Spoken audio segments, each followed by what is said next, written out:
As mentioned by our colleague from GIZ, we are here for very important work. I've had the opportunity to continue to engage with our resource owners in our Natural Resource Owners Forum, or NROC, and that is divisional.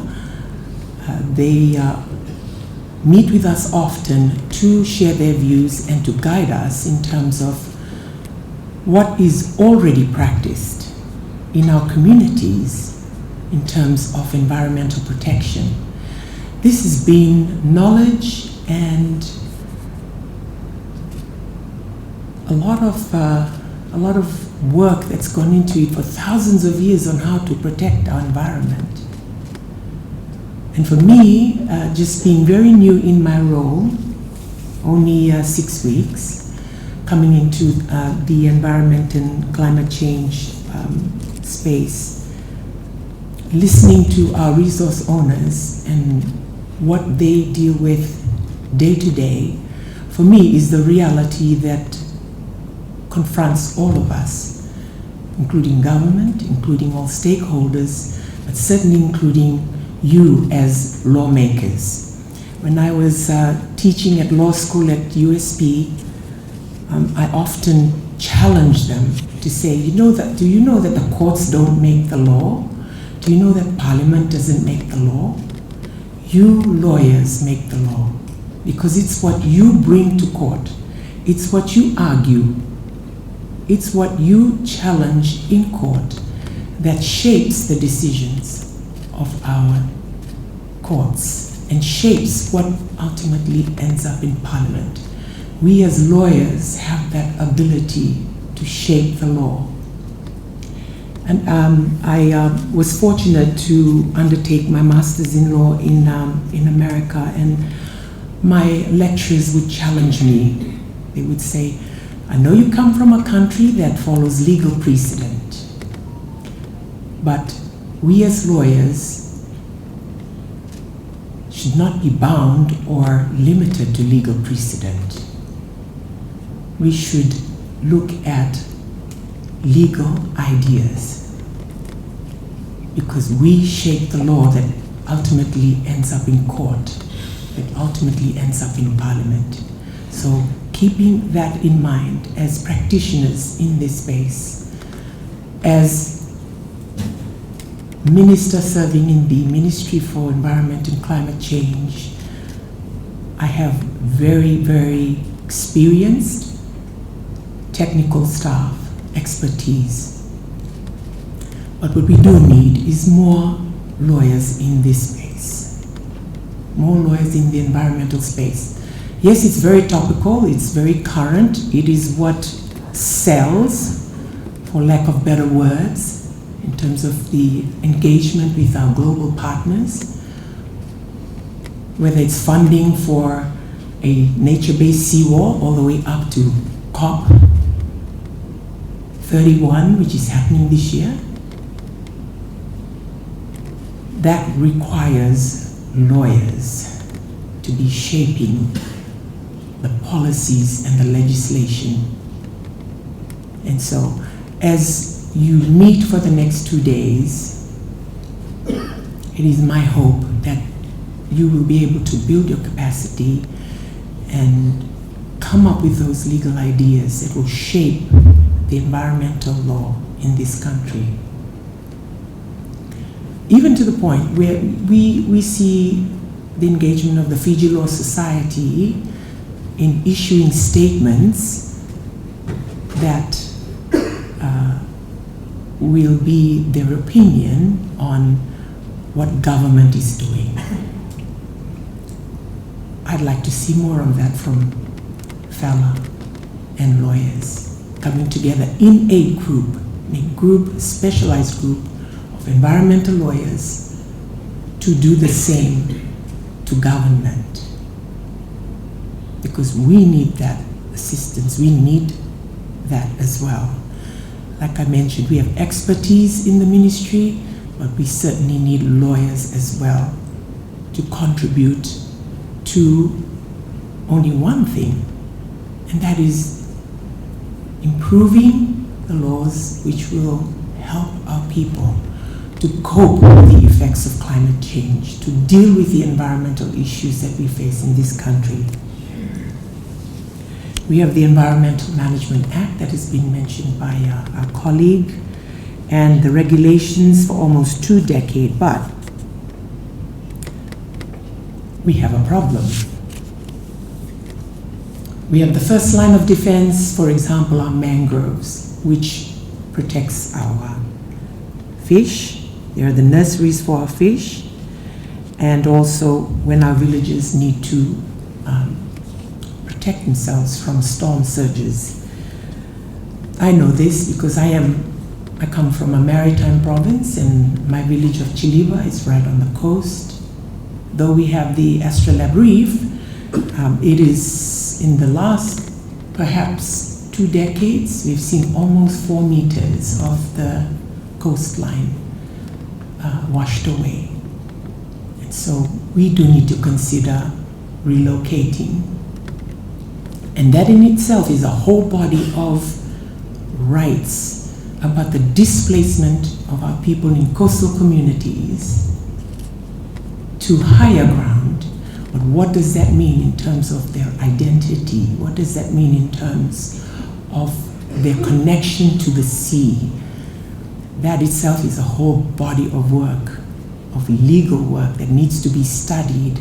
And how do you, as lawyers, capture that in representing potential clients who are dealing with displacement, to be moving from coastal up to higher ground and being cut off from accessibility to their food supplies? Do they change from fishers to farmers? What is the transition needed, and what sort of engagement do they need and support they need from government and stakeholders to be able to do that? It is a form of displacement, yes. They're called climate refugees. It's not just a whole country moving to another country for refuge. It's happening right here in our communities. Whether you are people live by the sea or live by rivers. For those of you who know who live along rivers, especially our interior provinces, they depend on that for their food source and identity.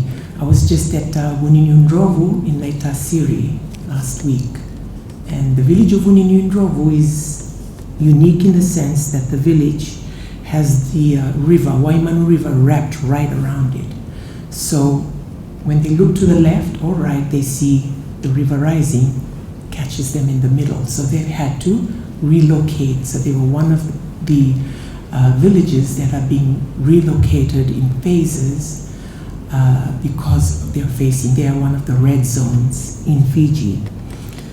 But like I mentioned, as legal practitioners, how would you be able to shape the law to protect our people and to have a platform for advocacy, to be able to speak up on these issues and to shape the law as well to protect them? Now I'm dealing with the whole issue of waste management and litter. We only saw yesterday how National Fire Authority got in there, even though they didn't have their PPE on, they should have, but they were in there in numbers to clear out the rubbish at Nasinu, at the Nambua Muslim League settlement. So pollution is not an environmental issue, it's become a human issue, a survival issue. So it's upon government to, and all of society, to deal with this issue in terms of advocacy and looking at behavioral change. Might not be our generation or the next, it may be with our children and teenagers to be taught on how to keep Fiji cleaner. But these are even, they're systemic issues that we're dealing with in terms of waste management. Just this morning, I had to respond to queries from the public and the media about the proposed Vunda waste to energy project. And again, it involves a community that is raising their advocacy and their voice regarding this project. As a ministry, we have processes in place regarding the environmental impact assessment. But these are issues that will continue to come up as we try to deal with the waste management issue. We're trying to solve it, but it will also raise issues about the protection of communities as well. So government has to strike that balance, but where do you as legal practitioners come in to deal with this? What are your thoughts around this? It's very topical right now. You will see advocacy groups being formed to do it as well. FELA may have its own opinion on it or issue a statement on it. I would encourage you to do so. As a lawyer, I'm speaking here. But it is important that we hear all voices on this. Our traditional communities, our coastal communities around there as well, our resource owners. What is their representation and advocacy as well? Right now it's the residents of Vunda that are raising their voices. What about other voices as well? This is something government needs to hear as we consider this proposal. So how do we as lawyers play that role to bring those voices as well? Not just for the law, but also for advocacy. Just referring back to my experience as a law lecturer, I would challenge the law students as well. I said, there are very few lawyers in Fiji that actually undertake community legal work. Many are engaged in your professions, whatever area of law you choose, but very few engage in community work to deal with advocacy. And again, it's a choice. It's a choice to do so. It's usually pro bono outside of your billing hours. But I encourage you, if you are to engage as a lawyer moving forward, especially in the environmental space, how do you become an advocate or assist communities that need a voice? And I encourage that very much. In December last year, Parliament passed some significant amendments to the Environmental Management Act. Of course, these reforms are focused on enforcement, whether it's increasing the penalty for litter laws, whether it's looking at criminalizing illegal dumping by corporations, yes, holding them criminally liable, whether it's any illegal developments that we have to work backwards because EIAs were approved 5-10 years ago and we're having to deal with that now. But these laws are only as useful as was mentioned by my colleague as its implementation. That's where you lawyers come in the practice of looking at environmental laws in Fiji. Yes, we've strengthened offenses, we've increased penalties, created a clear escalation pathway, including significant fines and imprisonment. We've also strengthened the powers of our inspectors. They can enter sites, they can inspect activities, they can seize evidence, and they can issue prohibition notices to stop work immediately when there is a threat to the environment. This is a fundamental shift. It's a need for government to be more proactive rather than waiting for damage to occur and then we are being reactive. We've also addressed compliance. For too long, compliance has been treated as an afterthought, so just a box to be ticked. This isn't acceptable. We need to strengthen environmental oversight in all sectors. And this compliance must be monitored reported and enforced. The environmental impact assessment regulations are currently with the Solicitor General's office. We have reviewed it.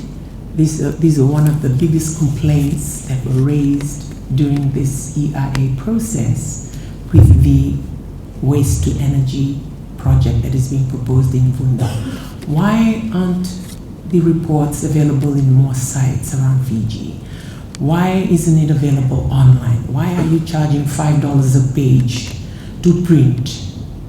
It's in the regulations.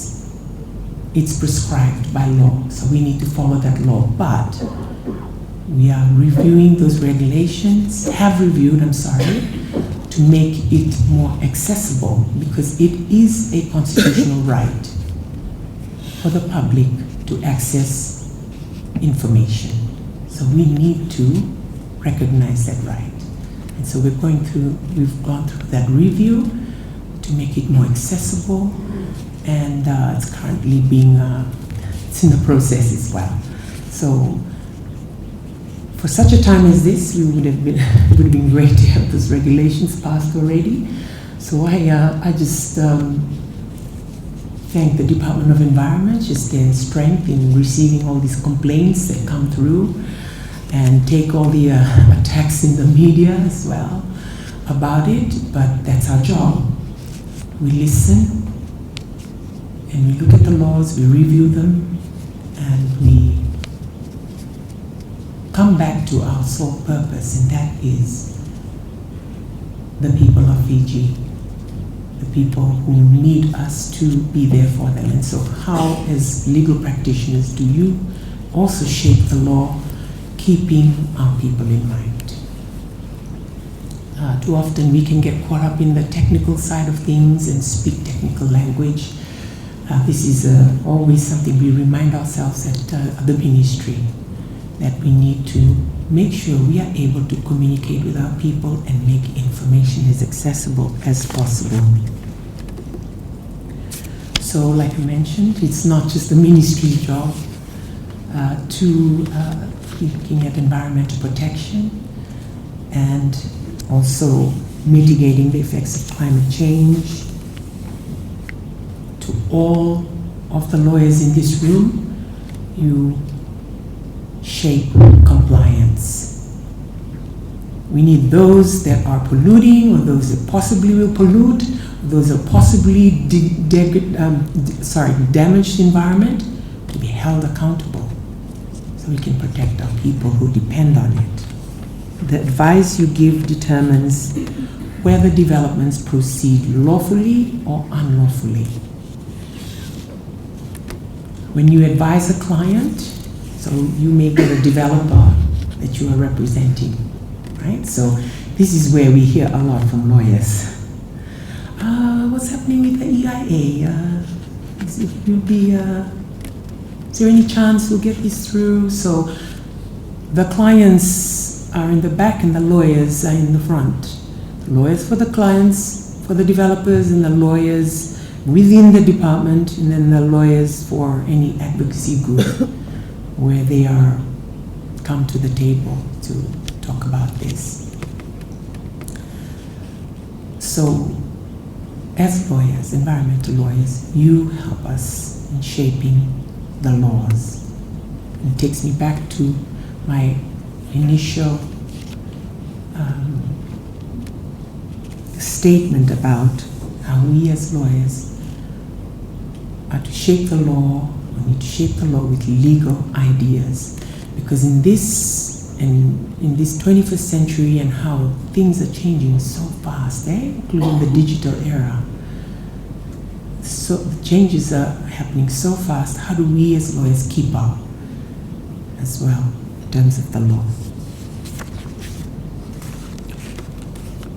To the prosecutors, and I acknowledge the presence of the Director of Public Prosecutions here, who we hope in time that we will be able to strengthen our prosecutions arm of the Department of Environment in the ministry.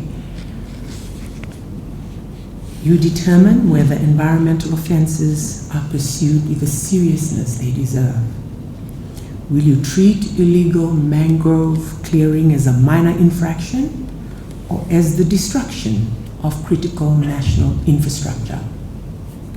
The charge you bring signals the gravity we as society assign to an offense. To our distinguished members of the judiciary, you determine whether penalties reflect the true cost of environmental harm and whether justice is delivered in time to make a difference. A fine that is a fraction of the profit from an illegal development is not a penalty. It is a license to continue. And a judgment that arrives years after the reef has died, no matter how sound its legal reasoning, is a hollow victory. The rule of law is not measured by the laws we pass, it is measured by the cases we enforce, the timelines we uphold, and the outcomes we deliver. And in the space of environmental protection and environmental degradation, every single minute delayed is, of course, justice denied. And in coastal ecosystems, it means irreversible damage. So what's the challenge for us, including myself, including government? We have to treat environmental crime for what it is. It's serious, systemic, and harmful. Who are the victims? Our people. Our fisher people, our coastal communities, our river people, our children who deserve a living reef that we leave behind as custodians, as stewards for now.